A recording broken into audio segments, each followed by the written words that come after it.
Olá, bom dia, graça e paz. Hoje, sexta-feira santa, né? Chamada Sexta-feira Santa, Sexta-feira da Paixão. Um dos dias mais emblemáticos do cristianismo, através dos séculos. É uma data que tem sido comemorada por muitas comunidades evangélicas, né? Algumas não, mas muitas sim comemoram, especialmente fora do Brasil. Eles, como na Coreia, eles dedicam esse dia a jejuns e oração. E muitos outros países é comemorado. Outros, como o Brasil, poucas igrejas evangélicas, mas essa data é muito ligada ao catolicismo e não aos evangélicos no nosso país. Eu gostaria de aproveitar o ensejo e tratar aqui de 2 ou 3 personagens deste momento, citando alguns textos bíblicos que são emblemáticos para esse dia. O primeiro que eu gostaria de frisar para você é sobre a pessoa de Judas Iscariotes.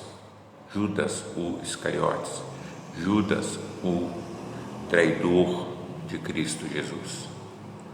Capítulo 26 do Evangelho de Mateus, a partir do versículo 14, diz assim: então um dos 12, chamado Judas Iscariotes, indo ter com os principais sacerdotes, propôs: que me quereis dar, e eu vou-lo entregarei? E pagaram-lhe 30 moedas de prata. E desse momento em diante, buscava ele uma boa ocasião para o entregar. Esse é um personagem pouco compreendido na Bíblia a partir da onisciência de Deus em Cristo Jesus. Ele sabia quem ele era, mas o manteve durante todo o seu ministério, e a Bíblia diz que ele, tendo-os amado, os amou até o fim. Ele sempre amou, não deixou de amar a Judas Iscariotes, apesar de quem ele era.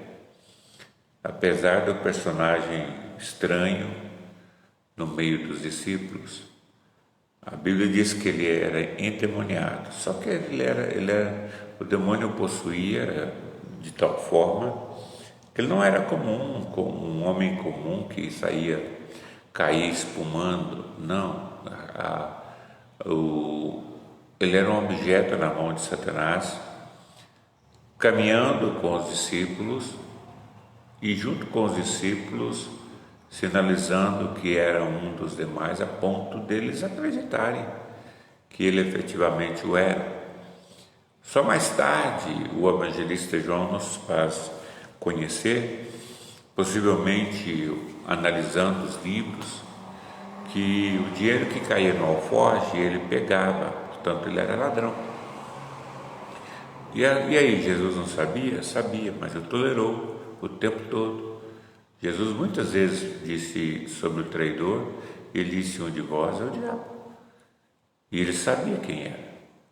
Entretanto, ele caminhou com Cristo Jesus durante todo o seu ministério e foi contado como um deles, caminhando com ele.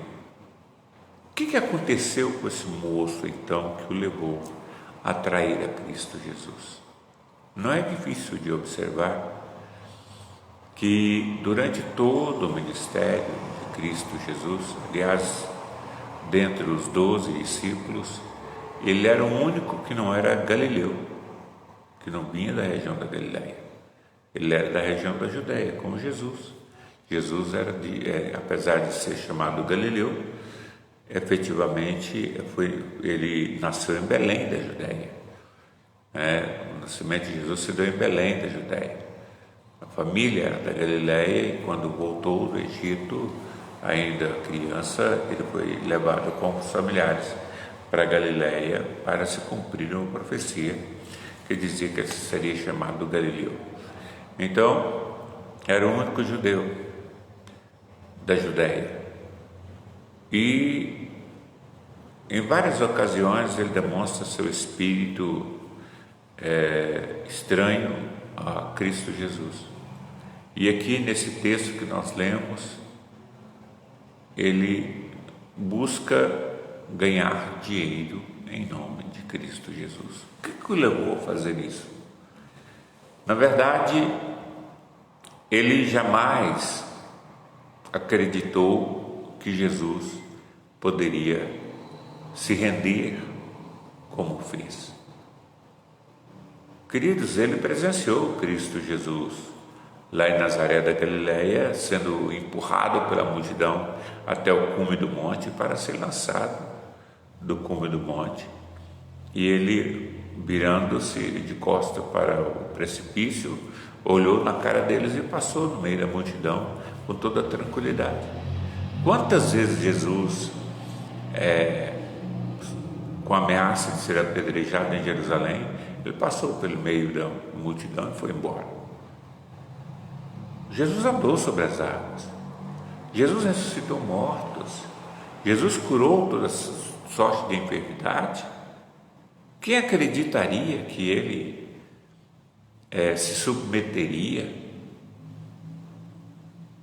ao que ele se submeteu? Os próprios discípulos se assustaram quando Jesus se submeteu a juízo, quando ele se entregou ali no Getsemane. Então, tendo o sujeito um coração cheio de interesses financeiros, gente, facilmente foi para ele fazer isso. Mas Jesus se entregou. Jesus se rendeu ao julgo humano, a juízo humano. Ele não compreendeu isso.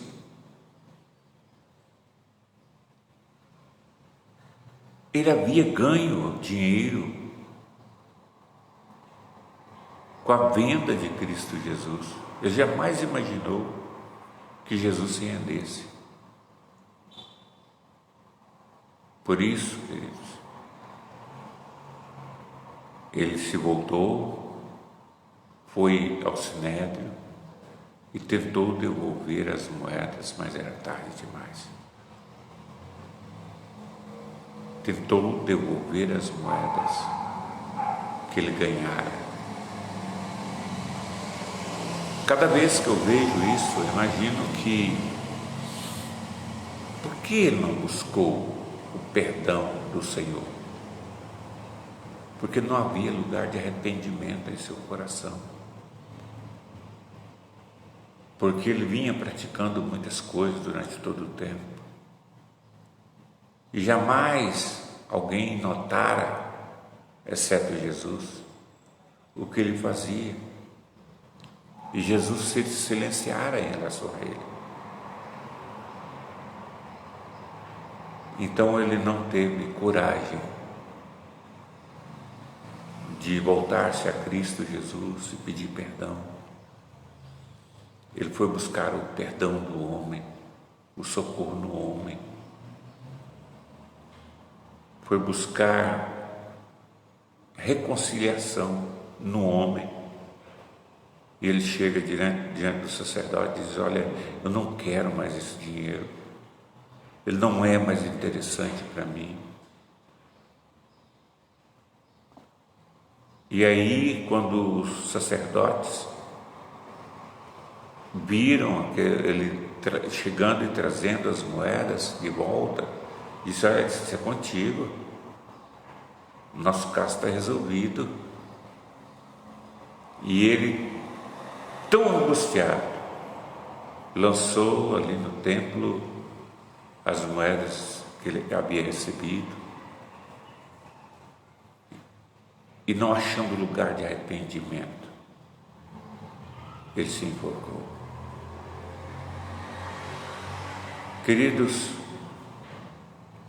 quanta oportunidade concedida, quanta chance de correção de rota ele não teve, vendo as maravilhas que Jesus operava. Mas ele não era um dos tais. Seu coração não se quebrantava com o quebrantamento dos outros. seu coração não se rendeu de forma voluntária a Deus. No sábado, chamado sábado aleluia, em muitos lugares aqui no país, no nosso Brasil, as pessoas apedrejam Judas, fazem um boneco, tacam fogo, arrebentam com ele. Cada vez que eu vejo uma encenação dessa,